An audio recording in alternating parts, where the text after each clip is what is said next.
dispensa comentários, ele um dos maiores cientistas de toda a história. Ele vai desenvolver teorias e aí vai ter um destaque na mecânica clássica, vai ler sobre, vai descobrir, escrever, né, e tratar muito bem da lei da gravidade, queda dos objetos, mais as órbitas. Ele vai ter também uma participação importante dentro do cálculo, né, que é muito estudado na engenharia e em todas as ciências exatas. Quando a gente vai para um curso de exatas, aí tem lá uma disciplinazinha chata, né? O colega aqui que é da matemática sabe, umas, aliás, né? Vai ter o cálculo, vai ter vamos estudar limite, derivada, integral. E o Newton, ele teve participação com outros aí, Leibniz e dentre outros filósofos e matemáticos. Mas o Isaac Newton, ele tem essa parte, ele tem esse destaque, né? Pelo fato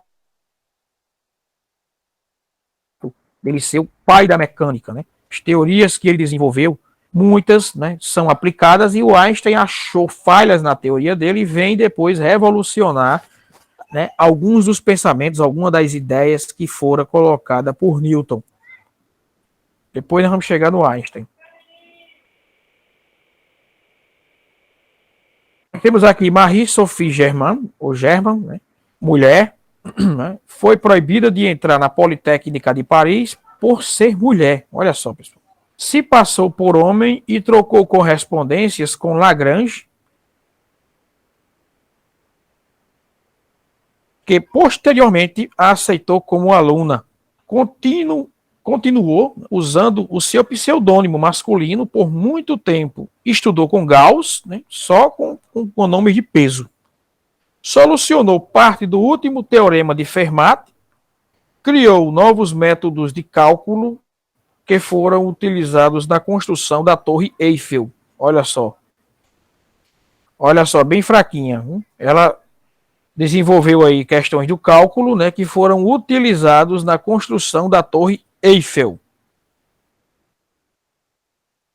Vamos ter Einstein e Bohr, né? Vamos ter Einstein e Bohr.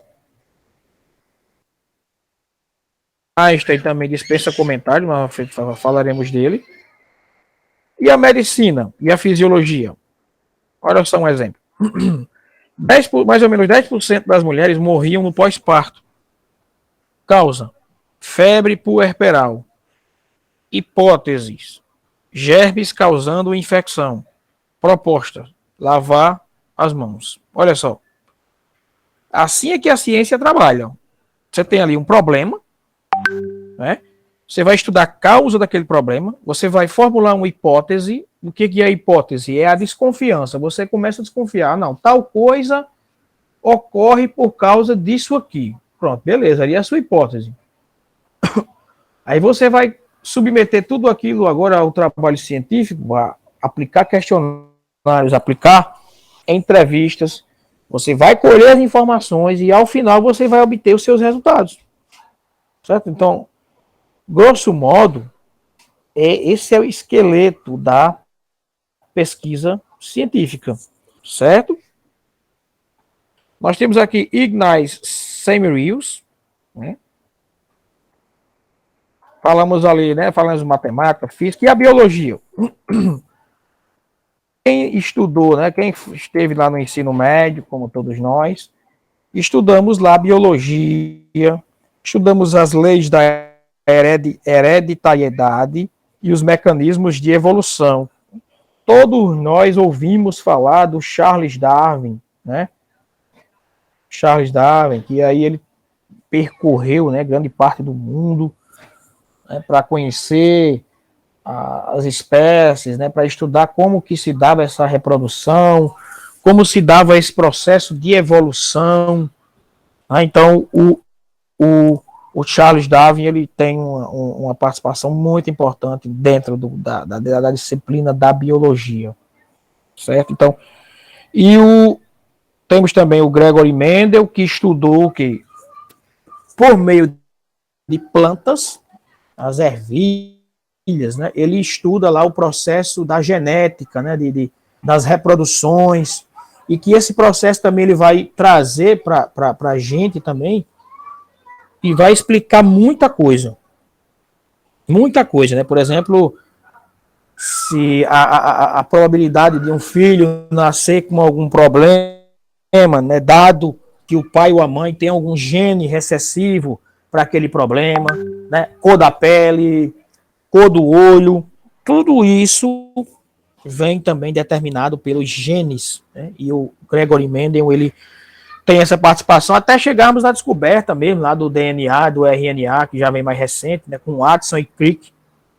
Então, a ciência ela foi feita dessa forma. Ela começou, foi evoluindo, chegamos aos dias atuais e ela continua evoluindo.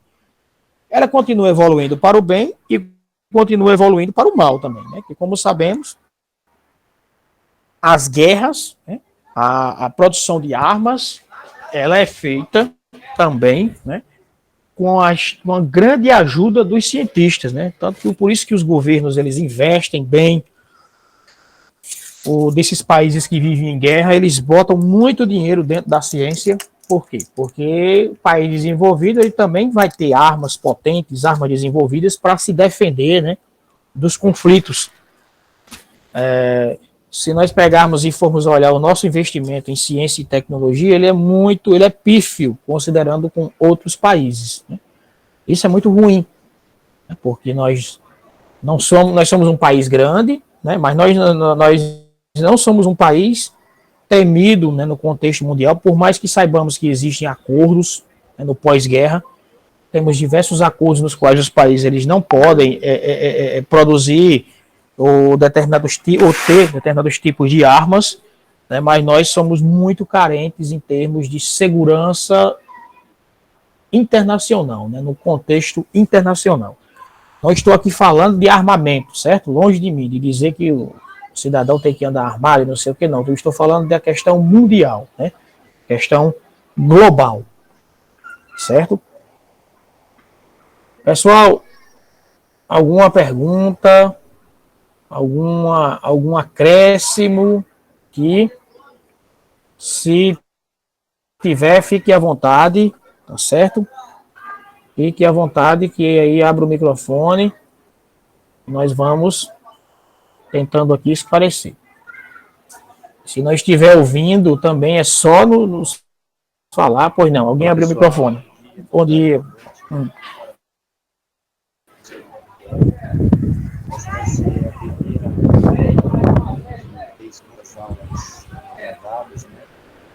Isso. Sabemos que essa criança é mas nos resta fazer diante dessa situação que se encontra agora, infelizmente. Eu espero que vocês estejam em relação ao sistema.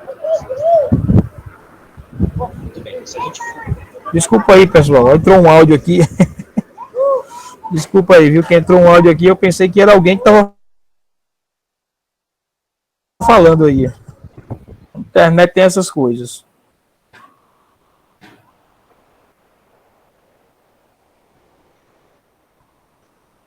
Deixa eu consertar aqui.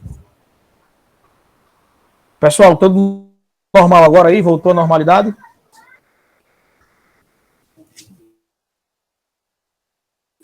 Alô, pessoal, vocês me ouvem? Sim. Professor, pode voltar um instante a tela anterior? A tela anterior? Certo. Olá, pessoal. Pronto, quando sai daqui é que sai esse áudio, certo? Pronto, então vamos lá, pessoal. Tudo isso que nós falamos, né? No primeiro slide, no segundo, era ali, mostrando, falando do contexto histórico, falando da cronologia, né, do processo, para nós chegarmos a real científico, né? Método. Método significa o quê? Caminho a percorrer. Quando eu digo quando nós pegamos lá uma questão para resolver para um aluno, e resolver essa questão aqui, eu digo assim, mas que método você vai adequar, você vai utilizar, né? Qual o caminho que você vai percorrer? Método tem a ver com caminho, com percurso. Né? Então eu tenho que fazer o meu método, tenho que ter o meu método para que eu consiga atingir o meu objetivo final. Então vamos lá, o que é método científico? É o conjunto de normas, né, e procedimentos que devem ser utilizados no processo de descoberta da verdade. Então, o primeiro método que nós podemos falar é a observação, certo? O segundo método é a problematização, certo? O terceiro, formulação de perguntas e hipóteses. Testagem sistemática mais a observação. Opa, alguém quer dizer alguma coisa? Professor, bom dia a todos. É Bom aqui dia. João Torre. Tudo Pois bom? não, João. Tudo bom. Fugindo só um pouquinho aqui do conteúdo, é porque a colega Cleide, ela está aqui no grupo questionando, e eu tenho que dar uma resposta aqui para ela, concernente a como ficará essa aula, porque ficou acordado que ela seria gravada, mas infelizmente o professor não está conseguindo, né? Para que ela não possa ser prejudicada, e os demais também. Eu estou sem a câmera porque minha internet também está meio ruim aqui. Viu? Pronto, eu vou aqui pegar meu celular aqui e vou olhar no grupo. Rapaz, a internet tá ruim aqui também, viu? Pensa no negócio. Aproveito o momento para agradecer a todos pela mensagem, gente. Obrigadão, de coração, viu? Sim, professor. Para os colegas que não estão assistindo, que não estão podendo por um motivo ou por outro, não serão prejudicados de forma alguma, né? E eu já vou providenciar o quanto antes o mecanismo para gravar. Enquanto você estiver falando aí, eu vou olhar aqui no grupo, né? A aula está sendo gravada, tô aqui olhando.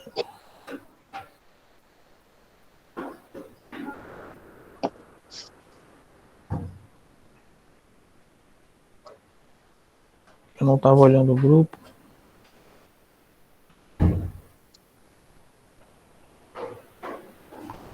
Porque ela não está podendo assistir, né, a Cleide, né?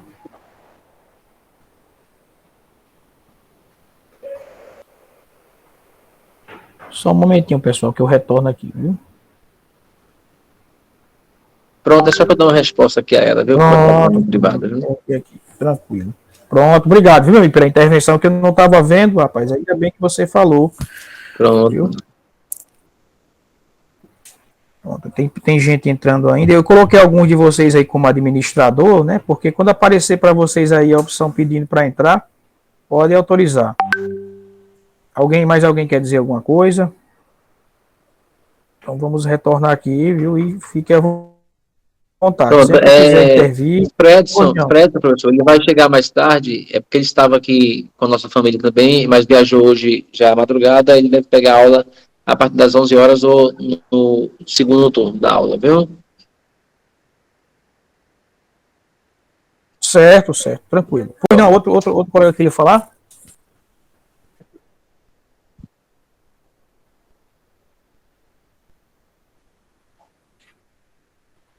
Pronto, se alguém tiver um gravador de tela, é isso.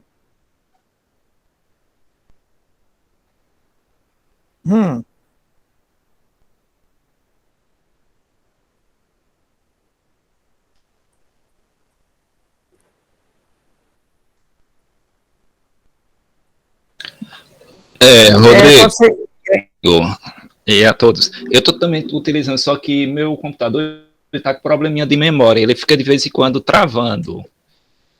Mas eu estou numa situação bem parecida do teu, mas eu estou gravando aqui também.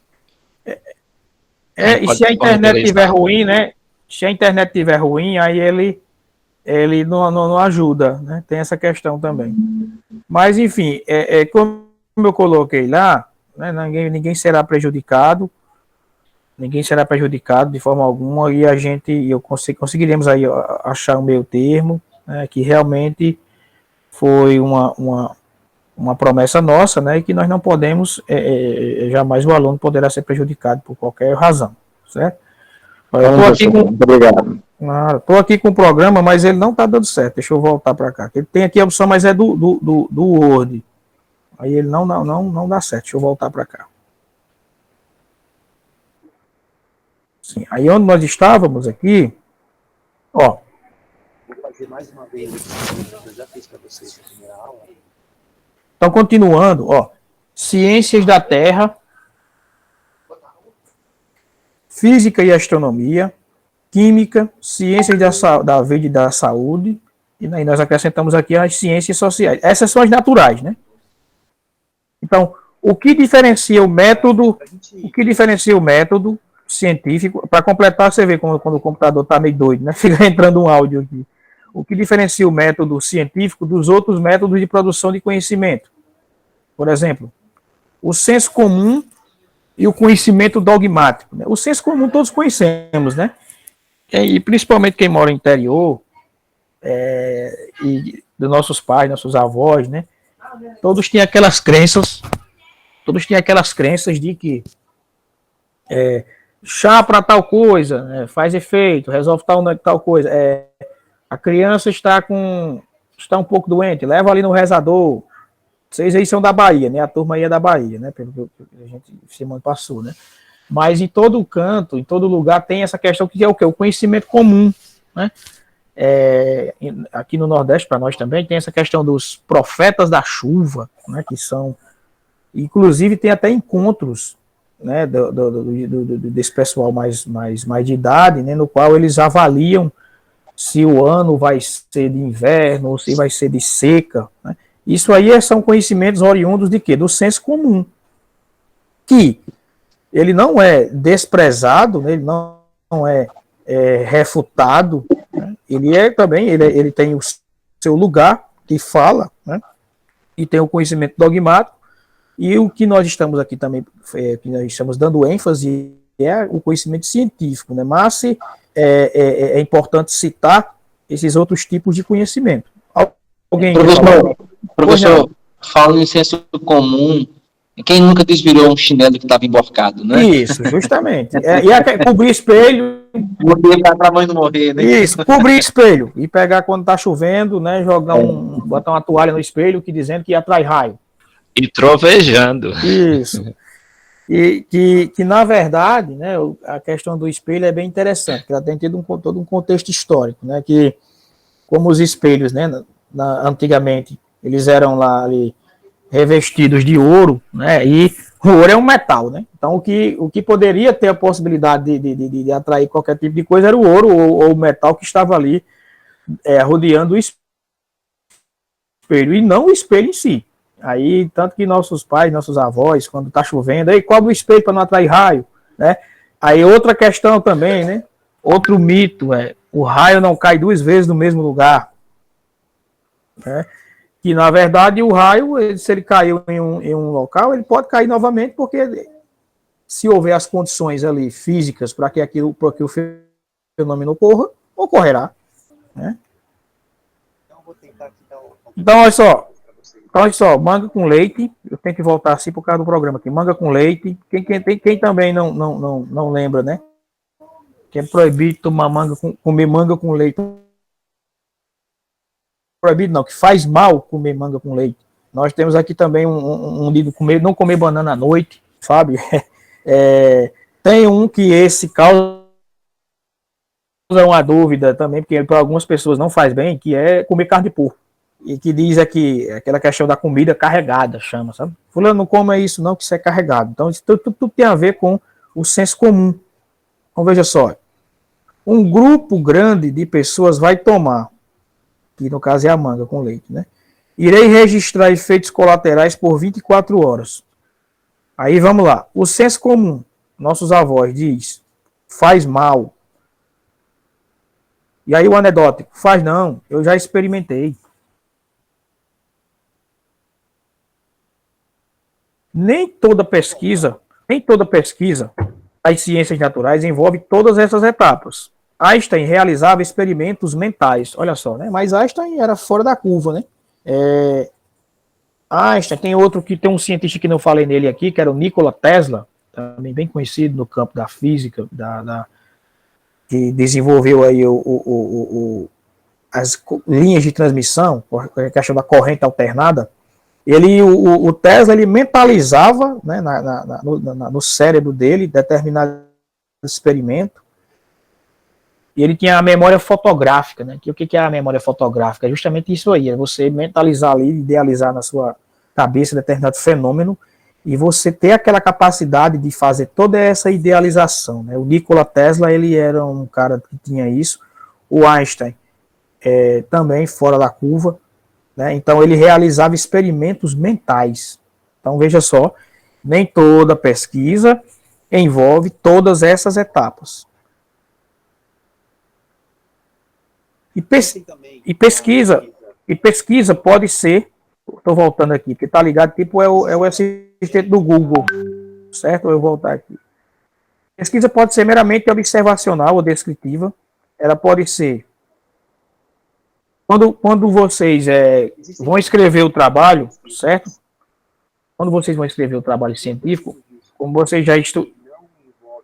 Espera aí, viu? Pronto.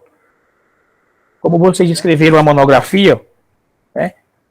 Escreveram uma monografia. Eu vou falar melhor sobre a questão. Deixa eu sair daqui, porque eu não estou aguentando não, viu? Pronto, vamos lá. Vocês escreveram uma monografia para fazer a graduação, né? Todos nós. A monografia, como o próprio nome diz, né, é um trabalho uma pesquisa que vocês fazem meramente bibliográfica, certo? Ou seja, eu só vou ler sobre os autores, né, fazer fichamentos, e com base naqueles fichamentos eu vou fazer a minha pesquisa. Escrever, não é necessário uma pesquisa de campo, como aqui no mestrado. Então, aqui no mestrado, o que vai diferenciar de uma graduação é que aqui vocês deverão fazer uma pesquisa de campo, né? Vocês deverão fazer um trabalho com, no mínimo, 80 páginas, certo? A contar da introdução às considerações finais. Então, porque todo trabalho científico ele tem a mesma estrutura. O que diferencia um do outro é a profundidade da pesquisa, certo? O que diferencia um do outro é a expansão, o tamanho, né? E como eu falei, a complexidade da pesquisa.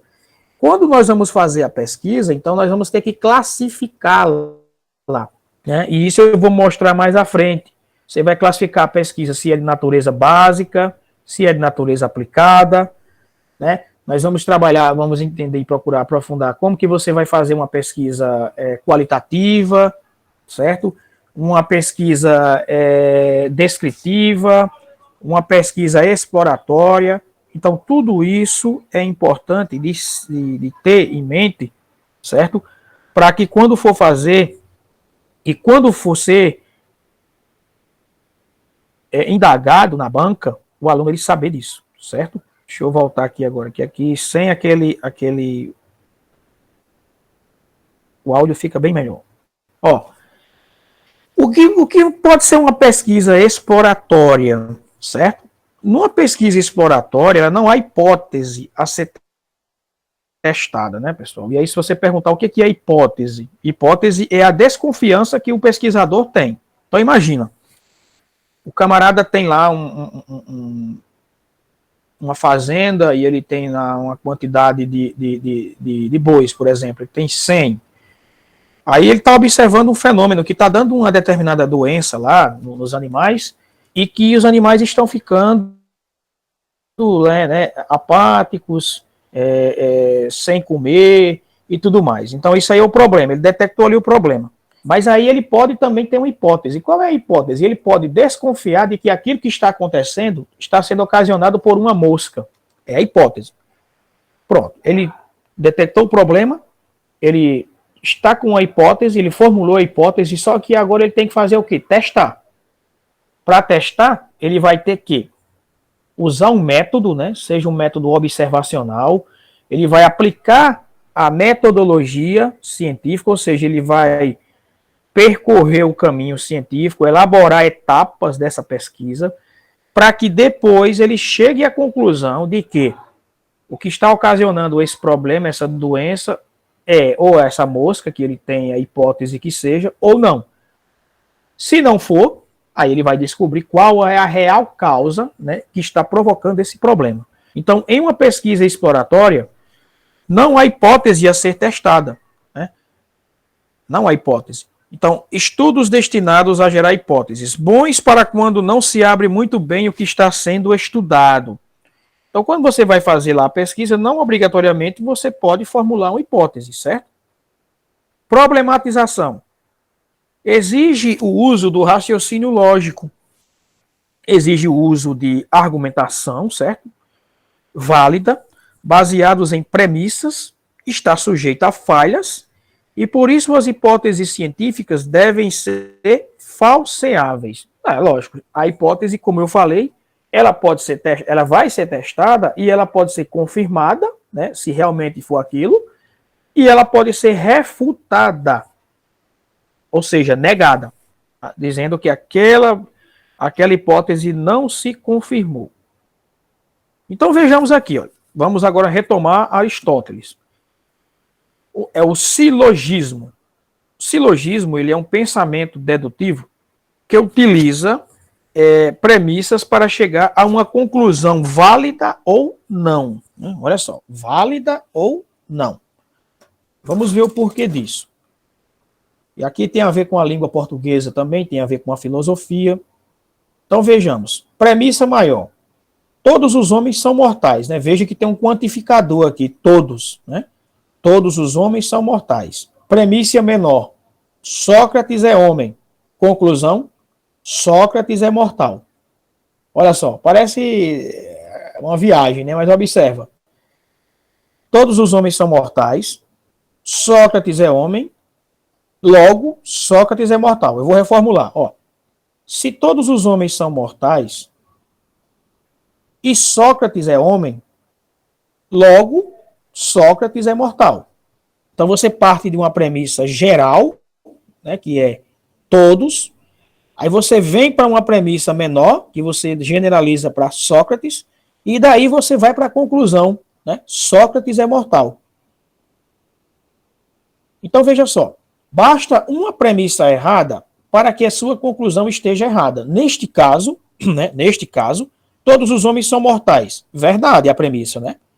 E a segunda, Sócrates é homem. Verdade. E aí a conclusão também será verdade. Sócrates é mortal. Vamos para esse segundo exemplo. Deus é amor. Premissa maior. Aí, premissa menor. O amor é cego. Conclusão. Deus é cego. Tá vendo como já embaralhou tudo aqui? Ó. Já embaralhou, né? Porque veja só, para que o resultado, para que a conclusão seja certa, olha só, as duas premissas devem ser certas. Verdade, melhor dizendo. Agora, para que o resultado seja falso, basta que uma das premissas sejam falsas. Se alguém prestou concurso aí que cai o raciocínio lógico, né? Então, é aqui que nasce o raciocínio lógico, né? Com essas questões de você ter as premissas, de você ter os quantificadores, né? As tabelas verdade, que hoje em dia os concursos eles estão cobrando. É a questão do raciocínio lógico, certo? Vamos agora, isso aqui é só uma passada assim superficial, né? Que a intenção não é aprofundar, porque no trabalho científico nós só precisamos entender o que é um pensamento dedutivo, que é o que eu vou falar aqui agora, o que é, né, o pensamento indutivo, né? Isso nós iremos ver agora. Então vamos começar aqui com o dedutivo. Pensamento dedutivo. Ele vem da essência do reducionismo. Regras gerais são usadas para afunilar a argumentação até que se chegue a uma única conclusão. Então ele vem de dedução, né? No dia a dia nós às vezes falamos, né? Olha, eu deduzi tal coisa. Né? Então isso aí vem do pensamento dedutivo. Então vejamos. A conclusão não é passível de erro, caso as premissas estejam corretas. não há espaço para incerteza. Veja só, se A é B, se A é igual a B e B igual a C, então A é igual a C. Matematicamente aqui, né, tá correto, perfeito. Se o A é igual a B e o B é igual a C, então eu posso concluir que todos são iguais e o A é igual a C. Indução. Agora, eu vou mostrei esse primeiro, vou mostrar o segundo e depois a gente afundila melhor a diferença entre ambos, certo? Já o pensamento indutivo. Lembremos, né, de um dominó, né, onde você tem lá várias pedras que estão ali em pé, né? E quando você derruba uma pedrinha, todas as outras cairão, né? Isso representa muito bem o processo indutivo, né? Porque a primeira caiu, todas irão cair. Eu vou partir de onde, pessoal? Eu parto do individual para o geral. Então veja só. Oposto ao reducionismo, tenta generalizar a partir de uma observação reduzida.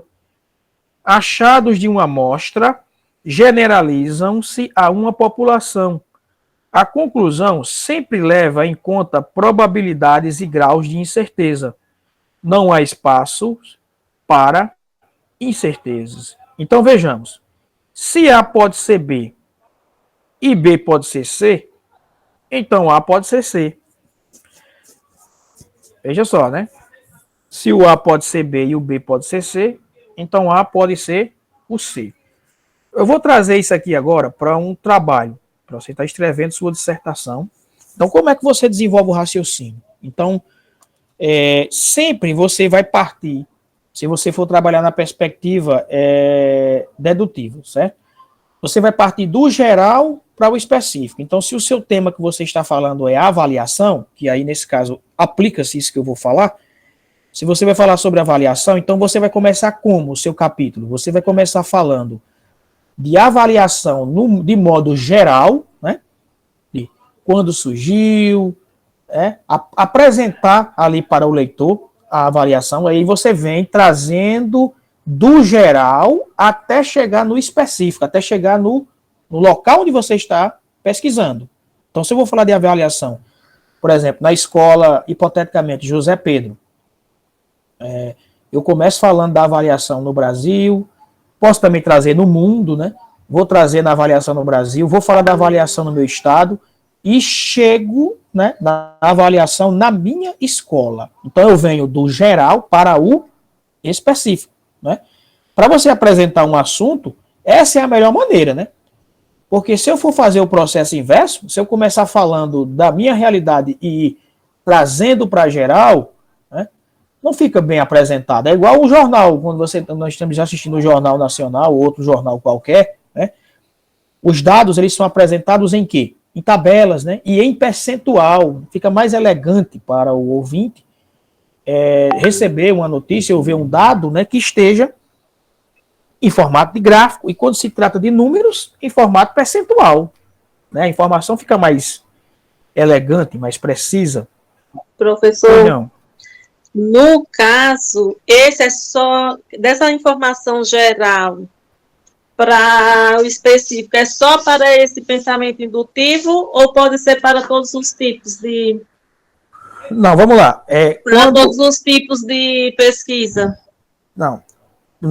Para você apresentar cada capítulo do trabalho, é interessante usar esse raciocínio, né? Partir do geral para o individual, né? Como nós estamos mostrando Sim, só que essa informação que o senhor está dando é para todo tipo de pesquisa que a gente venha fazer. Sempre é com esse processo, não é? Sim. Do geral para o específico. Isso. Certo. Agora, isso que eu estou falando, para a gente não misturar as coisas, vejamos, viu? Para a gente não misturar. Eu estou falando em termos de escrita, quando eu vou escrever os capítulos, né? Agora, quando nós vamos fazer a pesquisa, né? Porque o trabalho, ele tem os capítulos que você apresenta para o leitor, e a parte principal é a pesquisa. Então, já na sua pesquisa, por exemplo, se você vai fazer um estudo de caso, o estudo de caso ele requer um estudo aprofundado de uma única realidade ali, de uma escola. Então, um estudo de caso ele vai no contrário, ele vai na indução.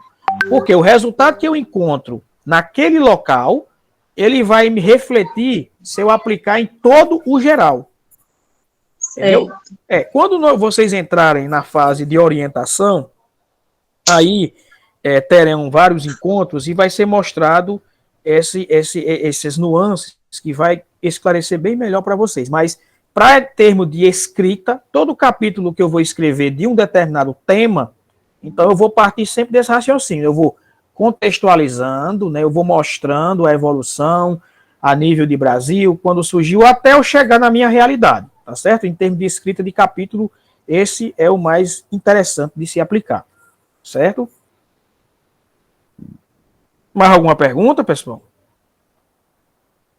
Olha, vamos lá. Baleias, golfinhos e tartarugas respiram fora d'água. Baleias, golfinhos e tartarugas são animais aquáticos. Aí agora vamos comparar, certo? Olha, no método dedutivo, eu digo logo, todos os animais aquáticos respiram fora d'água. Porque olha só, no método dedutivo, olha, o dedutivo, eu começo, olha, baleias, golfinhos e tartarugas respiram fora d'água, é minha premissa.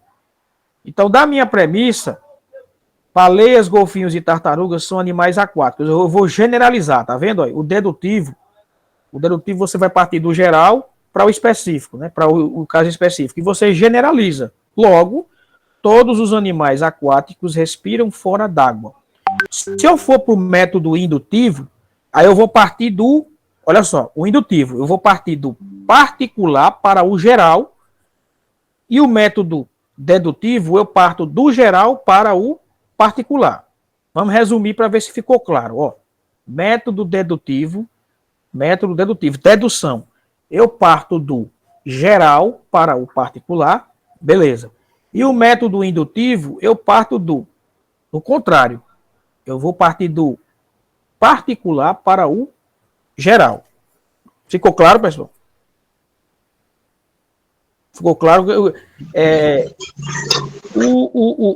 O indutivo, como eu falei, lembra do dominó. O dominó eu parto do particular, né? O particular é o dominó, um só. Um caindo, todos caem. Então, indução, eu parto de um para generalizar o todo. E o dedutivo é o contrário. Eu já vou partir do todo, né, para chegar em um. Mas isso não vai pormenorizar a questão de quando vocês forem construir o trabalho, né? Por quê? Porque o orientador, ele vai olhando, ele vai direcionando. Você, olha, professor, eu quero fazer uma pesquisa aqui na minha escola, ou então eu quero pesquisar 3, 4 escolas. Então ele vai dizendo, ó, então pronto, aqui se encaixa num tipo de pesquisa exploratória. Então vamos seguir por aqui. E por aí vai. Mas é importante nós termos o conhecimento de como que as questões se classificam, né? Porque até isso aqui pode ser objeto de concurso público. Às vezes você vai fazer um concurso e tem a ver lá, tem algumas coisas da metodologia que cai lá, né? Então é importante saber disso, certo? Continuando. Problematização e conclusões. Exige o uso do raciocínio lógico, argumentação válida, baseadas em premissas, está sujeita a falhas, e por isso as hipóteses científicas devem ser falseáveis. Não sei se eu voltei ou se eu evoluí. Pronto. Ciência só consegue testar aquilo que é passível de ser testado. Pronto, aqui é uma questão interessante. Às vezes você está orientando o aluno, e o aluno diz, ei, professor, eu quero pesquisar, rapaz, sobre educação inclusiva. Aí, beleza. Certo. Aí, só que quando você pesquisar sobre educação inclusiva, você não vai conseguir pesquisar todas as escolas da sua cidade, porque assim, seria impossível. Você teria que ter um tempo aí, sabe? Dependendo do tamanho da sua cidade. Imagina aí, o camarada que mora em Salvador. Aí ele quer pesquisar sobre a inclusão, mas ele quer utilizar todas as escolas. Você acha que é viável ele fazer isso em um ano? Não seria viável, né? Então, o que você tem que fazer? Primeiro, você tem que ver. Tem como eu testar isso? Tem. Mas eu vou delimitar. O que é delimitar? É você reduzir. Então, eu vou delimitar para o ensino infantil. Então, beleza, eu já reduzi, né? Aí eu olho, rapaz, só de escola de ensino infantil aqui a gente tem aí, sei lá, 10 mil escolas, um exemplo, né? Se eu estiver exagerando. Aí, rapaz, continua ruim. Ah, pois então vamos delimitar melhor ainda, vamos delimitar para o bairro que eu moro. Aí pronto, cheguei no bairro que eu moro e lá eu tenho 3 escolas. Aí, opa, agora dá certo. Eu vejo que eu reduzi, né? Eu reduzi. Primeiro, é uma coisa que pode ser testada. Eu posso estudar direitinho como que o processo de inclusão nessas escolas ele se dá. Pronto, beleza. Aí, isso é o que nós chamamos de variável. Ela deve ser falseável, não necessariamente falso. Coisas falsas podem não ser falseáveis. Não temos como saber se coisas falseáveis são verdadeiras. Só que o que eu estou dizendo aqui, quando você vai pegar a variável inclusão, é uma variável totalmente fácil de testar. Então, ela se encaixa perfeitamente em todas essas características. Se eu quero estudar gestão escolar, também do mesmo jeito. Se eu quero estudar os alunos com espectro autista, do mesmo jeito.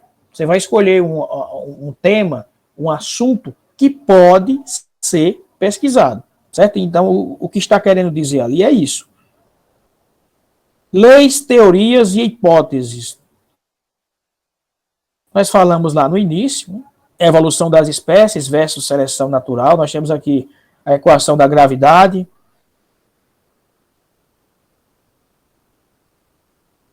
Leis científicas enunciam ou descrevem fenômenos naturais que sabidamente ocorrem em certas condições ou não. E teorias científicas? É um conjunto denso de ideias que explicam certo fenômeno ou conjunto de fenômenos que sabidamente ocorrem na natureza. São muito bem consubstanciados, têm muita base em evidências científicas, representam os paradigmas de uma época e podem ser alteradas, ajustadas ou completamente descartadas, certo? Então, as teorias... E aí vem aquele questionamento, né, como eu falei no início. Tudo tem que ser testado, tudo tem que ser provado, a ciência é a mãe de tudo. Não podemos também exagerar nesse quesito. Por quê? Uma teoria que hoje ela é aceita, amanhã ela pode ser o quê? Questionada e refutada. Como, por exemplo, as teorias de Newton, né? As 3 leis de Newton, que nós estudamos lá no ensino médio, na física, na primeira série, né? Estudamos toda a mecânica de Newton, só que após Newton veio Albert Einstein e encontrou falhas na teoria dele. Então, antes de Einstein apresentar, a teoria de Newton era tida como verdadeira, certo? Aceita. Porém, quando Albert Einstein encontrou falhas, ele vem, apresenta e prova, aí aquela teoria dele, né, deixa de ser a teoria predominante, né, como a verdade universal, e como foi refutada, ela não passa mais a deter a verdade. Por quê? E a ciência ela vive em constante mudança, né? Então é como se a verdade ela é uma verdade hoje, mas amanhã ela pode não ser. A verdade, ela, nesse caso, ela é temporária, certo? As hipóteses, né, nós já falamos sobre elas, né, são predições, né, do que vai acontecer em uma certa condição, consistem nos blocos de construção do método científico. São criadas para pôr à prova as teorias existentes. Na ciência, toda hipótese deve ser passível de ser provada falsa. Como eu falei, a hipótese é uma desconfiança, né? A hipótese é uma desconfiança. E essa desconfiança, ela deve ser provada, né, se ela procede ou não. Aqui nós temos uma classificação, a primeira, quando vamos tratar de pesquisa científica, né, é se a pesquisa ela é básica ou se ela é aplicada. Então vamos aqui a diferença entre ambas. A pesquisa básica, ela é sem compromisso, intenção ou preocupação em gerar conhecimento útil ou aplicável. E a pesquisa aplicada, ela é direcionada a uma finalidade prática e aplicável.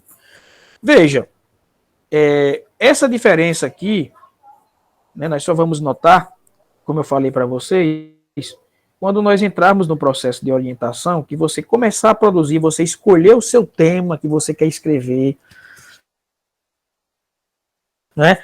Olhar ali a realidade que você vai aplicar aquela pesquisa, né? As limitações e tudo, todo o contexto, né? E aí vai classificando essa pesquisa de acordo com as condições. Ó, visão dicotômica ganha força no período pós-guerra. Pesquisa básica ou fundamental e pesquisa aplicada. Visão bidimensional. Pesquisa básica é inútil? Tem um questionamento, né? Não, olha os exemplos aqui, onde elas são aplicadas. Ó. Tá vendo onde ela é aplicada aqui? Ó, em células, é aplicada na questão dos vulcões, ó, tomografia. Pesquisa básica gera necessidades para novas tecnologias, né? Então ela é totalmente aplicada aqui para a questão do mercado, para a questão da evolução. Necessidades aplicadas também estimula a pesquisa básica. Aí nós vamos para a guerra. Para as questões. Ó. Pesquisa básica em educação física. Modelos experimentais, muito controle das variáveis, pouca semelhança com o mundo real, testa conceitos e descreve funcionamentos de mecanismos. Eu vou mostrar também depois outras telas, outros slides, onde nós vamos classificar todas, em todos os quesitos, tá certo? Então eu estou apresentando de forma sintética esse, e em outras telas nós vamos apresentar como você vai classificar mesmo uma pesquisa, certo? Então, nós temos mais ou menos aí 5 ou 6 classificações. Ó, pesquisa aplicada em educação física, normalmente realizada em seres humanos, pouco controle das variáveis, maior semelhança com o mundo real, testa a aplicabilidade de produtos, suplementos, métodos e etc. Aí vocês já devem ter ouvido falar muito, né, em pesquisa qualitativa, quantitativa. Isso nós iremos discutir nessa disciplina, né? Como fazer essas classificações, qual é o melhor, questionar se existe uma melhor que a outra, certo? Então isso é interessante que nós iremos falar sobre isso nessa nossa disciplina. Pesquisa qualitativa. Tem objetivos que não permitem escolher desfechos quantificáveis. Utiliza-se de métodos qualitativos. Um dos exemplos é a entrevista. A análise de dados baseada em interpretação sistemática. Então, também, o que acontece? O aluno vai começar a escrever, aí ele fala, professor, minha pesquisa vai ser quantitativa? Aí a gente diz, não. Não, porque a pesquisa quantitativa você vai utilizar se você estivesse fazendo um mestrado em física, em matemática, em química. Por quê? Porque é uma área que é extremamente exata, né? Na pesquisa quantitativa, você vai precisar utilizar dos métodos estatísticos mais profundos, no caso, selecionar uma amostra considerável, né? Vai aplicar uma fórmula para selecionar aquela amostra, você vai pegar os dados e tratá-los criticamente, né? Dentro do que a estatística manda, a escolha dos entrevistados, tudo isso você tem que fazer baseado dentro das questões numéricas.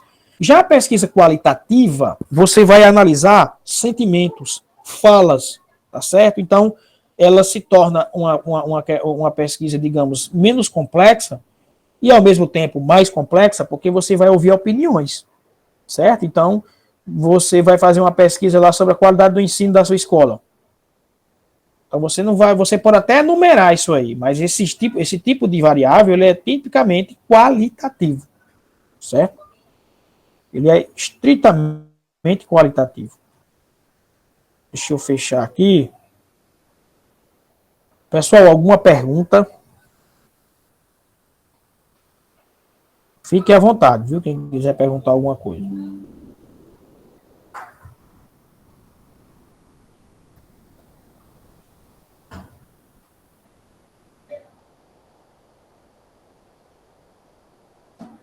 Falácias de argumentação. Vejamos. Como a lógica pode nos pregar peças.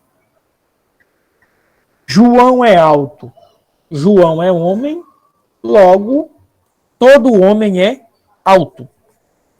João é humano, todo homem é mortal, logo João é mortal, né? Veja que os exemplos que nós estávamos vendo lá no início, os exemplos de silogismo. Problemas. 1. Linguagem ambígua. 2. Teoria dos conjuntos. Olha só aqui, ó, uma interdisciplinaridade aqui. Ó. Eu relacionei português e matemática. Ó. Português, linguagem ambígua. E matemática, teoria dos conjuntos. Certo? Olha só. Usando aqui o diagrama de Venn Euler. João é alto, João é homem, logo todo homem é alto. Então você vai botar um diagrama para homens, um diagrama para pessoas altas, e João fica aqui na intersecção, certo?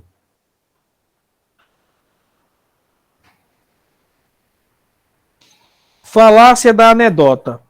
Fumar cigarro pode causar câncer.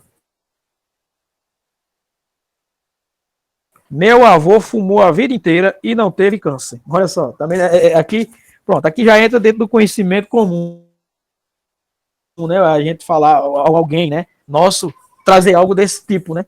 Porque aqui, né? Fumar pode causar câncer, né? A grande probabilidade, né? Só que para ser acometido, né, de uma doença dessas, além de quem fumar ter a chance maior de ter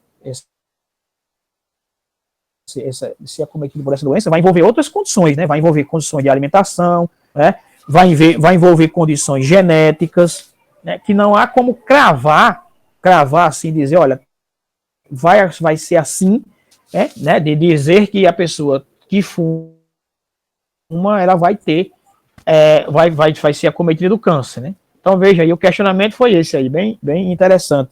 É como as previsões do tempo, né? Diz lá. Probabilidade de chover hoje é tanto. Pronto. De repente, pode haver alguma alteração no clima, né, em que não ocorra. Né?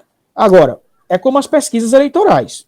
Né? As pesquisas eleitorais, elas trabalham com sentimentos, elas trabalham com opinião e elas representam o momento.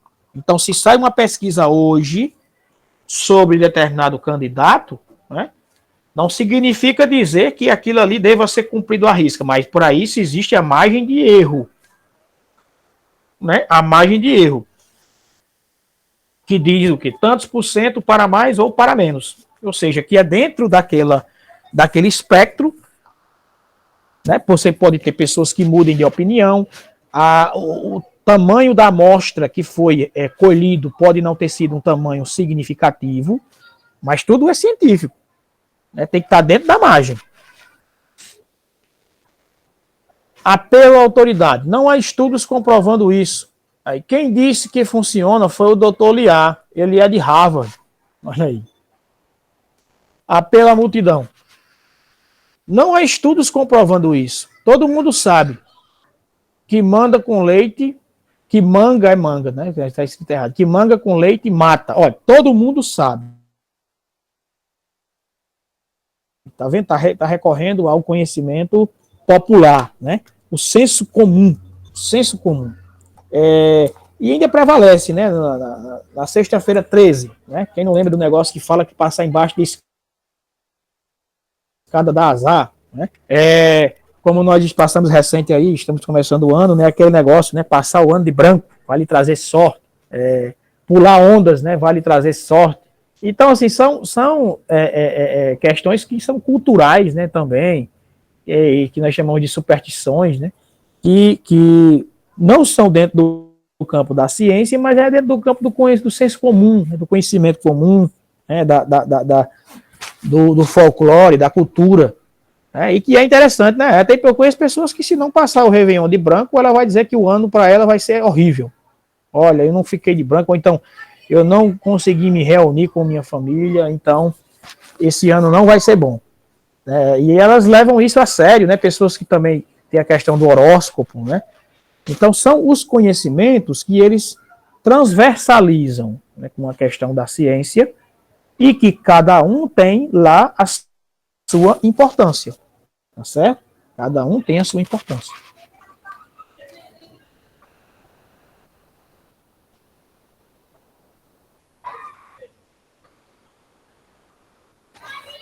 Olha, hipóteses ad hoc. Exemplo. Confirmo que estou certo. Exemplo 1 e 2. E o exemplo 3 e 4 não foram bem desenhados, planejados e executados. Confirmo as minhas predições. Falácia da incredulidade. Vejamos aqui essa falácia. Olha, falácia, pessoal, também pode ser considerado um sinônimo de mentira, certo? Se você quiser usar esse eufemismo, né? Fulano está mentindo. Fulano está mentindo. Eu posso tanto dizer que ele está se distanciando da verdade dos fatos, como eu posso dizer também que ele está utilizando-se de uma falácia. Como também eu posso dizer que ele está sofismando. Fulano, você está sofismando. Você dizer educadamente que o camarada está mentindo. Então veja. Falácia da incredulidade. Isso não pode ser possível. Eu não acredito. Aí já tentou entender? Inversão do ônus da prova. Você pode provar que não é. Certo? Aí você pode provar? No direito, né, pessoal, nós temos... Olha, a lógica ela é muito estudada no direito também. Né? Inclusive é uma das disciplinas, né, que é a lógica jurídica. Ou raciocínio lógico jurídico. Há um princípio no direito, né, que diz que o ônus da prova cabe a quem acusa, né? Ou seja, né, quem acusa tem a obrigação de provar. Caso contrário, você responde, né?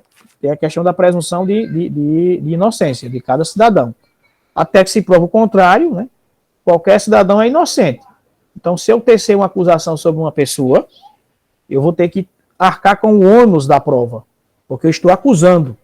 E não o acusado de ter que provar que é inocente, mas primeiramente quem está acusando, né, que tem que ter o ônus. Né? O ônus é a parte ruim, né? O bônus é a parte boa. Então, seguindo, minha empresa gera 40 mil empregos diretos e indiretos. Aí vem, é verdade que sua empresa pagou propina a membros do governo? Tá vendo aí? I am here to distract you. Ou seja, fugir do assunto. Acontece muito isso, né? No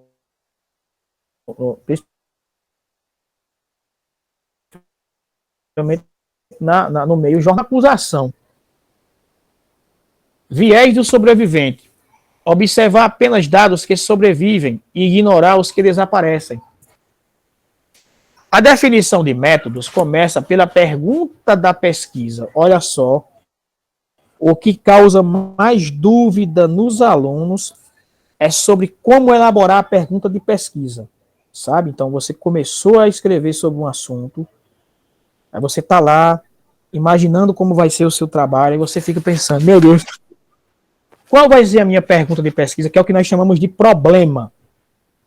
Deixa eu ver aqui se a pessoa já entrou. Já, os colegas já aceitaram. Problema, né? Questão, tudo isso dentro do campo da filosofia e também no campo científico, né? Requer uma interrogação, né? Porque quando eu digo assim, eu tenho uma questão, é porque eu tenho uma dúvida. E uma dúvida, ela tem que ser no formato de interrogação. Então, se você vai pesquisar sobre o índice de indisciplina na sua escola. Então, você vai ter que formular uma pergunta, né, na sua cabeça, uma pergunta que possa ser respondida. E volto lá atrás, né? Que possa ser testada. Então, você vai imaginar, você vai colocar. Qual o grau, ou como ocorre a indisciplina na escola José tal. Então, tá ali. Então você vai escrever o seu trabalho todo, seu trabalho inteiro vai ser escrito para responder a essa pergunta. Então veja só a importância dela, certo? Veja só a importância dela. Eu parei aqui, pessoal, que eu estou olhando o grupo, né? E depois que eu coloquei lá. A pessoa está aqui falando das férias. Ah, pronto, nós vamos resolver. Sim, voltando. Qual o seu objetivo primário de estudo? Olha, uma pergunta que você não pode colocar no seu trabalho Por exemplo, vamos lá, que não pode ser um problema de pesquisa, né? Por que o céu é azul? Esse tipo de perguntas que cabem juízo de valor não exigem juízo de valor, certo? Exigem questões que não podem ser testadas. Eu tenho que pensar em algo que possa ser testado. Ou seja, o problema de pesquisa ele tem que ter viabilidade, né? Ele tem que ser testado, tá certo? Que caso contrário, esse seu problema de pesquisa ele não se aplica. A definição dos desfechos começa pela pergunta de pesquisa. Qual é minha variável mais importante? Quais outras variáveis são importantes? Principais tipos de estudo, pessoal. Temos os estudos experimentais, tá certo? Onde o pesquisador intervém no participante e faz observações, manipulação de variáveis. Ele pode estabelecer a relação de causa e efeito. Esses estudos experimentais, ele é utilizado mais onde? No campo das exatas ou no campo das humanas? Esses experimentais, pessoal, é mais utilizado, né, no campo da saúde, que vai se encaixar nas exatas, né? No laboratório, né, os pesquisadores, eles vão fazer observações, né? Muitas vezes utilizam-se cobaias, né, que é questionável a utilização de cobaias nas pesquisas, né, para que ele consiga fazer aquele estudo e chegue a um resultado. Já os estudos observacionais, o pesquisador faz a observações sem intervir nos participantes. Não há manipulação de variáveis. Estabelecem-se associações de causa e efeito. Então, na educação, né, é aplicado mais esse observacional. Alguns tipos de desenho experimentais, né, estudo agudo, estudo cruzado, que é o crossover, estudo de grupos paralelos, que eu passo. Os participantes da pesquisa são seus próprios controles, sem controle, sem tratamento, que é o placebo controle, e com o tratamento. Então, aqui são perfeitamente aplicados na saúde.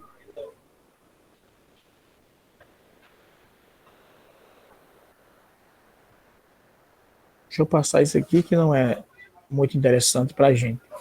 A escolha do melhor modelo. Observacionais, né, versus a causa e efeito. Os observacionais são sem controle, relatos de caso. Então, se você vai fazer o estudo em uma escola, né, e você quer analisar justamente o comportamento, a indisciplina dos alunos, você vai observar, né, determinado tempo ali você vai estabelecer para observar, bem como você vai ter a parte documental, que é onde você vai consultar a gestão da escola e procurar ver o livro de ocorrências, né, procurar ver a frequência na qual determinados alunos eram chamados a atenção, né. Depois também, para você ficar com um estudo mais robusto, você deveria investigar. Constatou-se que tal aluno é indisciplinado, né? Você vê também quais as condições sociais desse aluno, certo? Enfim, envolve uma série de questões.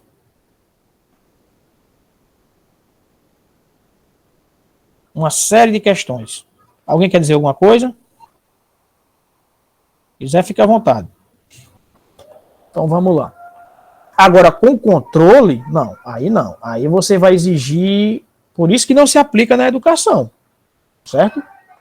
Recrutamento independente, recrutamento binário, estudos transversais. Então, quem utiliza isso aqui é o pessoal que trabalha lá com biomedicina, que trabalha na produção de medicamentos, na descoberta de doenças, certo? Revisões sistemáticas e meta-análises. Síntese da literatura de uma área baseada em critérios de qualidade dos estudos. Identifica problemas a serem sanados, né? Podem produzir o mais alto grau de evidência e depende da qualidade da literatura. Como a nossa colega falou aí no início, que ela foi procurar fazer a pesquisa, né, lá no Google, pesquisa é o que nós também iremos tratar nessa disciplina, né? Que são as etapas. Se eu quero falar sobre determinado tema, primeiro, qual é o meu primeiro desafio? Eu vou ter que separar o material, né? Ou seja, é a coleta das informações. Eu vou fazer fichamentos, eu vou separando aquele material. Eu devo procurar literatura atualizada e considera-se literatura atualizada dos últimos 5 anos para cá, exceção dos clássicos. Por quê? Porque clássico é clássico.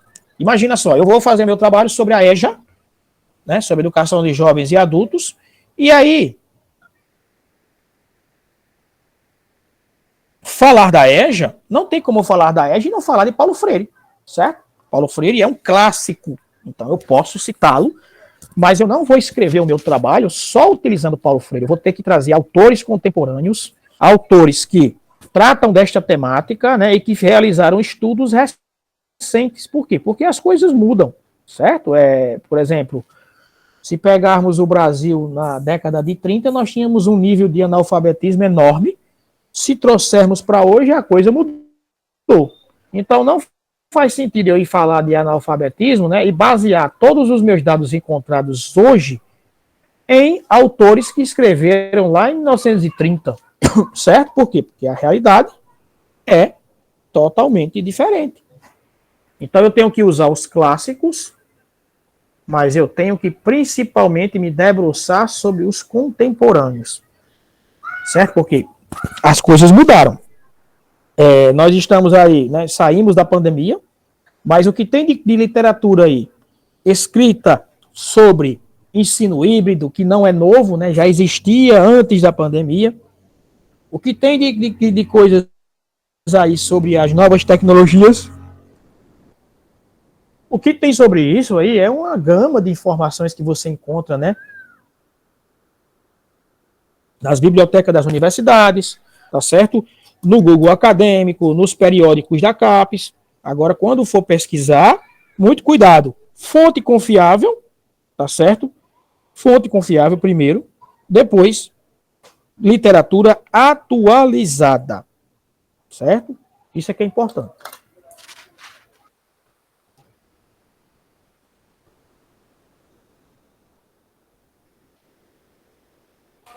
Pronto, vencemos essa outra tela. Vou para essa aqui. Pessoal, perguntas? É uma disciplina que tem muitas informações.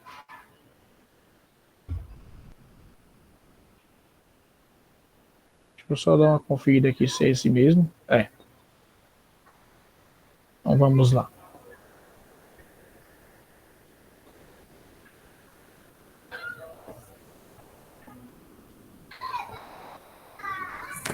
Estudos experimentais, pessoal. Em ambos os casos, vem da mente dos pesquisadores e dos participantes, é o uso de placebo.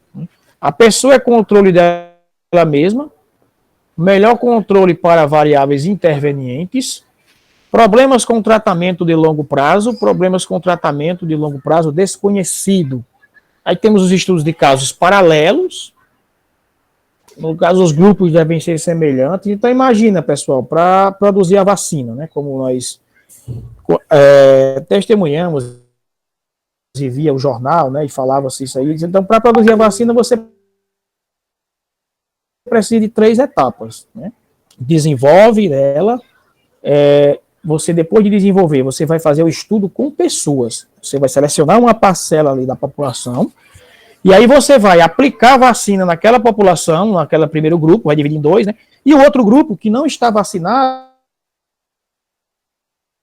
vai ficar lá sendo observado, né, para quê? E o grupo que está vacinado, ele vai ser submetido ali à presença com o vírus, e aí você vai analisar, estudar o comportamento, né, do vírus nesses 2 grupos. No grupo no qual tomou a vacina e no grupo que não tomou, certo? Baseado nisso, aí você vai chegar à conclusão da eficiência da vacina, né, se ela serve ou não, né, e tentar fazer a precisão, né, de quanto da probabilidade de quem está vacinada não adoecer, né? E uma coisa também interessante é que as pessoas pensavam, né, que quem estava vacinado, pelo contrário, a vacina, ela vai diminuir, né, os efeitos do corpo estranho introduzido em você, que é no caso o vírus, certo? Ela vai apenas diminuir, atenuar. Por quê? Porque seu corpo ele já teve contato com aquele agente, né? Então ele produziu os anticorpos para aquilo. Aí as pessoas se utilizavam tanto da desinformação que ficava dizendo, mas aí não serve não. Mas aí quer dizer que eu estou fulano estava vacinado e morreu. Sim, é possível. É possível, porque a vacina ela não vai impedir de que a pessoa não adoeça, né? Ela vai diminuir, atenuar os efeitos. E aí entra em várias questões, né? Não sei se tem alguém aqui da área de saúde, mas aí você vai ter a diferença da vacina e do soro, né? Você vai ter a absorção da pessoa com relação àquilo. Se for um imunossuprimido, com certeza ele vai estar mais fraco. E envolve várias questões, né? Que é uma discussão bem ampla, é uma discussão bem complexa, mas que as pessoas se utilizam da desinformação para descredibilizar. Infelizmente, isso ocorre. Muitas vezes, muitos profissionais aí também, renomados, de repente são descredibilizados, e a internet ele é um campo de batalha, né? Na internet todo mundo sabe tudo, né? Você vai lá, você vê na internet, todo mundo quer dar um pitaco lá sobre determinada coisa, e que quando, na verdade, você vai observar, a pessoa não conhece nada sobre aquilo. Então, é impressionante como as pessoas trabalham a desinformação. E aí vamos seguindo. Por que esses controles são tão importantes? Né? Ninguém está livre de seu viés de confirmação. Né? Ninguém está livre do seu viés de confirmação. Porque a randomização é importante. Pronto, então tem um colega aqui também da matemática, né? O que é randomização, pessoal?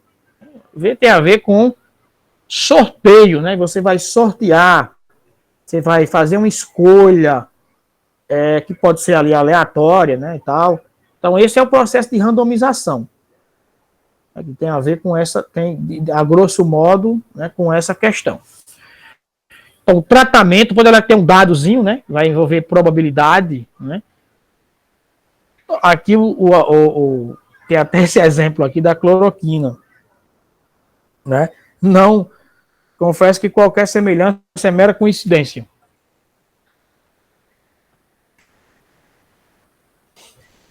Vou mostrar ao mundo que meu método Super Coach de treinamento quântico é o melhor para ganhar massa muscular. Aí vai lá, tem aqui, ó, o método training, método quântico, tá lá os camaradas todos bombados, e o outro aqui embaixo, o tradicional, tá o pessoal sem muitos efeitos, né, sem muitos resultados. Vou mostrar ao mundo que a cloroquina pode curar a Covid. Aí veja só, melhor prognóstico, grupo cloroquina, pior prognóstico, grupo placebo. Podem escolher, vocês querem fazer parte do grupo que treina ou do grupo que fica em casa vendo a TV? Aí tá lá, né, o grupo do exercício e o grupo do sofá. Por que o vendamento e o placebo são tão importantes? Expectativa do participante, né? Vou tomar aquele super medicamento novo, porque logo eu fui cair no grupo do placebo. Faz mais 5, você consegue. Aí esse é o método quântico, né? Da que eles estão comparando. Aí o outro já está cansado, né? Pode parar. Então, lógico, né? Obviamente aqui desses dois métodos, esse aqui é o que vai ter melhor resultado. Né? Que ele está dizendo que faça mais 5, está incentivando, e esse aqui já está dizendo que pare por aqui.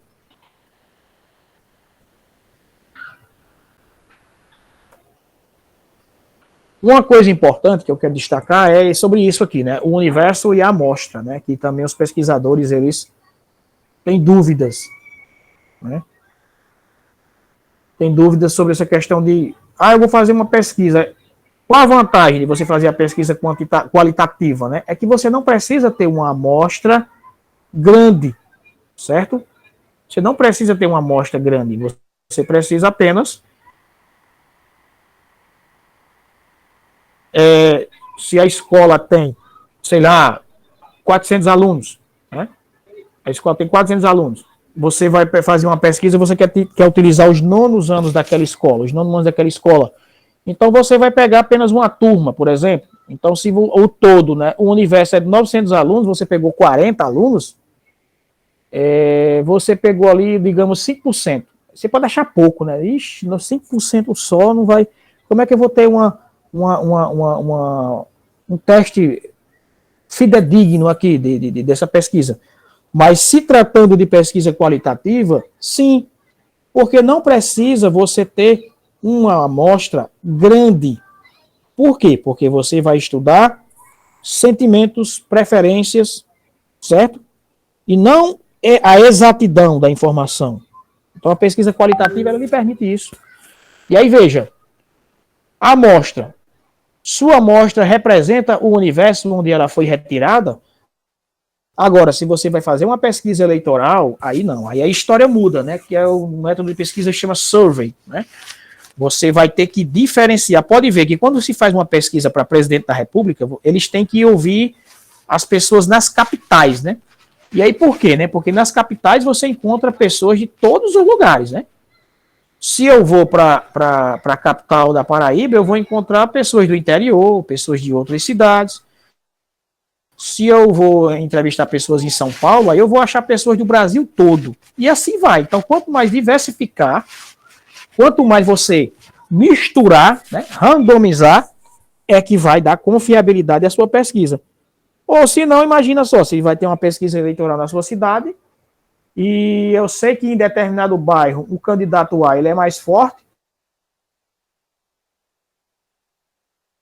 eu jogo os pesquisadores apenas lá no bairro A, então, logicamente, que o candidato A vai se sair melhor na pesquisa, né? Porque eu fiz algo intencional. Então, para que a coisa seja científica, eu não posso fazer a coisa intencional. Eu tenho que de ser aleatório para que eu consiga se aproximar mais da realidade. No campo educacional é diferente, porque eu vou utilizar apenas aquele local para que eu faça a pesquisa, ou aqueles locais, tá certo? Importante para dar capacidade de generalização dos dados achados. Então, vejamos. Seleção da amostra. O uso adequado de critérios de inclusão e critérios de exclusão. Exemplo, se quero testar o efeito de um suplemento sobre hipertrofia muscular, preciso garantir experiência de treinamento anterior, parecida entre os participantes, certo? Eu preciso que nenhum uso de esteroides e outras substâncias proibidas, que senão vai falsear, nenhum uso de suplementos que possa causar hipertrofia e nenhuma doença que prejudique a hipertrofia. Lembram, né, que teve uma vacina que estavam testando, que uma pessoa morreu, né, e que começaram a espalhar a informação que a pessoa tinha morrido da vacina, né, mas não. Teve um que o camarada ele morreu de outra causa, se não me engano foi suicídio, e aí quiseram associar a vacina, certo? Enfim, quando coloca-se os indivíduos para testar, então você tem que analisar as condições de saúde dele, né?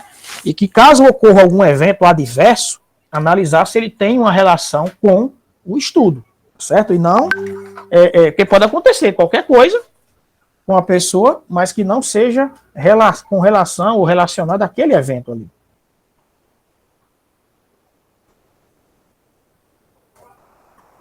Desistências ao longo do estudo podem comprometer a randomização, né? Os motivos não são aleatórios. Análise sem interação, intenção de tratamento. Considera apenas aqueles que tiveram sucesso no tratamento. Tem alguém querendo entrar? Deixa eu ver aqui. É aceitado, né? Registrar o plano de investigação antes do estudo ser conduzido. Uma coisa que vocês vão enfrentar, né, quando for fazer a pesquisa, é que às vezes o pessoal pode não dar, né, seriedade àquilo, né, e responder de todo jeito. o questionário ou a entrevista, né? E isso compromete, né, a exatidão, né? Isso compromete. Opa, alguém quer dizer alguma coisa?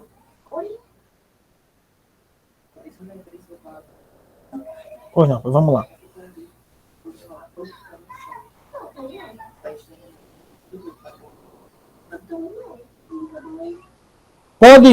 Poder estatístico, tamanho da amostra, né? Se a gente pegar aí os estudos de grosso modo, é interessante você ter uma amostra de 30%. Então, se você não vai fazer a pesquisa ali estritamente qualitativa, você pega uma amostra de 30%. Então, se na escola que você vai pesquisar tem 100 alunos, você tem que, pelo menos, né, ouvir 30 alunos. Se você vai pesquisar professores, e a escola tem 10 professores, né, no mínimo, você tem que ouvir 3. E quanto mais você se aproximar do todo, melhor. Né? Por quê? Porque você vai garantir a exatidão, você vai garantir uma amostra significativa, né, daquele estudo, certo?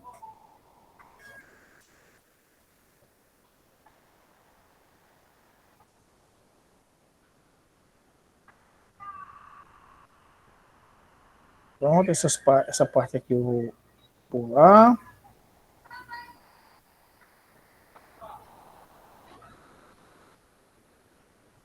E depois, o próximo passo que nós iremos falar vai ser sobre publicações. Eu vou dar mais uma enfatizada nessa questão de classificar a pesquisa, tá certo? De aprofundar mais aqui os estudos. E aí, pessoal, não sei como é que vocês fazem, eu vou até aqui combinar com vocês, como é no caso do sábado, né? Vocês tiram... Eu conversei com Simone, né? Vocês costumam fazer os 2 turnos, né? Manhã e tarde, não é isso? Durante a manhã encerra o quê? De 11, porque se não, eu ia pedir aqui a permissão de vocês para a gente dar uma encerrada, porque vou participar de um outro encontro aqui, para que de 1h30 nós voltássemos. Pois não. Geralmente meio-dia. Encerra meio-dia e volta de que horas? A proposta com os outros foi às 13h30 para sair um pouco mais cedo. Ah, certo, pronto. Ou então nós vamos fazer o seguinte, né? Em vez de essa 1 hora de encerrar meio-dia, eu compenso na tarde. Tá certo? Combinar com vocês. E a gente pega de 1h30. Tá bom? Dá certo assim? Como é a proposta? Encerrar aqui agora pela manhã?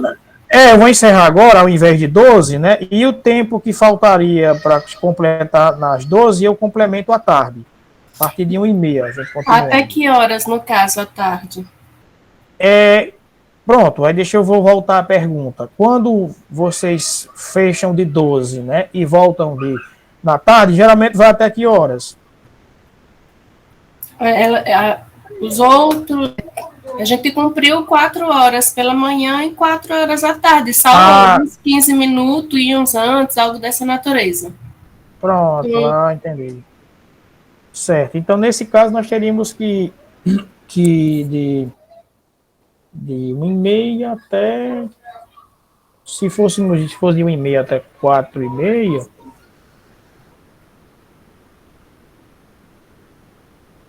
ainda dá 3 horas, vai ficar faltando 2.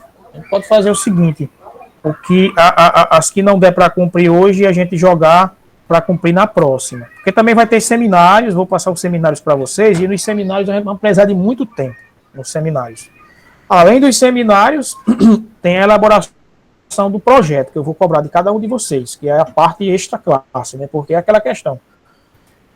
O mestrado, né? É a questão de pesquisa. Tem as disciplinas que são necessárias, né, ter a parte expositiva, né, e tem as disciplinas que são mais, digamos, não práticas, porque vocês, né, não vamos estar com vocês.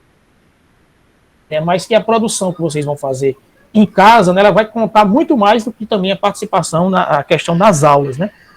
Vocês já fizeram, desde que vocês entraram, algum professor cobrou a elaboração do projeto de vocês, ou não? Projeto ainda não. Não, né? Sim. Pronto. Mas já cobraram artigos? Seminário. Pronto. O artigo em si, pronto. Então, essa proposta da nossa, ela é diferente. Por quê?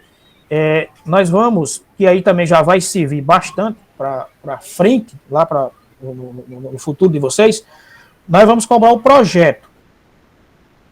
Que é o quê? Né? Vamos pegar a ideia inicial de cada um, que vai ter sobre o que vai escrever, tá certo? Ou quem não tiver, mas já pode desenvolver alguma coisa.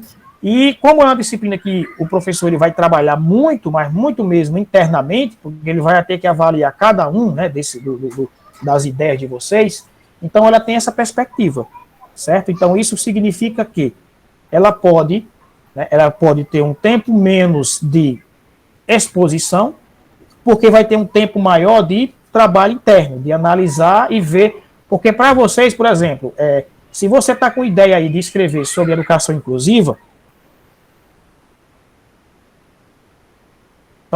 então você já vai estar praticamente com a ideia do seu trabalho pronta, tá certo? Quando chegar no período de orientação, o orientador vai pegar você vai encontrar você já com a ideia pronta e vai só tocar o barco para frente.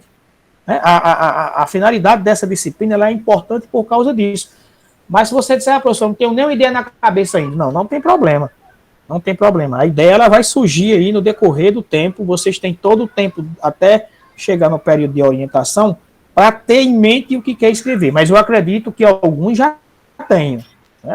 Um de vocês já devem ter a ideia na cabeça sobre o que vocês querem escrever. Professor, me permita, por favor.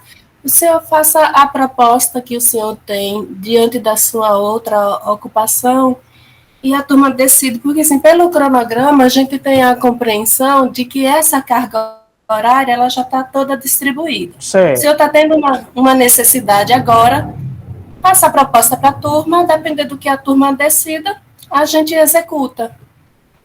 Não, então tranquilo, eu volto de 1h30 e a gente vai até 4h30, 5, que der certo. Porque pelo horário, no caso, se o senhor iria compensar esta aula, nós teríamos que ir até às 18h30. Mas a gente já tem um evento de estar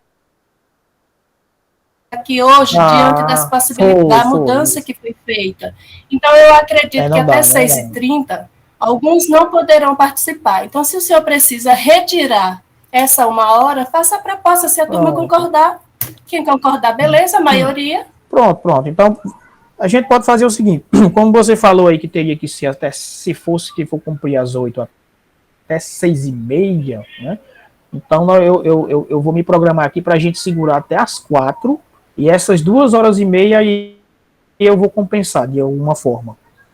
Vocês concordam, pessoal? Os que estão aqui? Dá certo? Dá certo. Os outros demais que... Vamos lá, pessoal. Queria ouvir vocês. Josué Alves disse que sim. Gisleide, certo. Joseane, certo. Fredson, tá certo, pessoal? E aí, o outro sábado, né, como também já está dentro do nosso cronograma, aí nós iremos trabalhar tanto essa questão já dos projetos, como mais uma exposição aprofundada. Eu vou disponibilizar o material lá no grupo, para que vocês vão se aprofundar mais na questão. Vou colocar o manual de orientação da instituição também, porque os trabalhos vocês têm que fazer baseados nele, tá certo? Para que aprofunde mais e essa disciplina seja o preparativo para quando vocês forem para o momento principal do curso, que é a questão da finalização. Então ficamos combinados, né? Eu agradeço a compreensão de vocês, tá certo? Agradeço demais e estou à disposição. Qualquer coisa pode mandar mensagem para mim aqui no WhatsApp, tá bom? E aí a gente encerra agora, como eu falei, e voltamos de 1h30, tá certo? Então, eu abrirei um novo link e mandarei lá no grupo, certo? De 1h30 em ponto a gente começa, se Deus quiser. Então, um abraço a vocês e até daqui a pouco.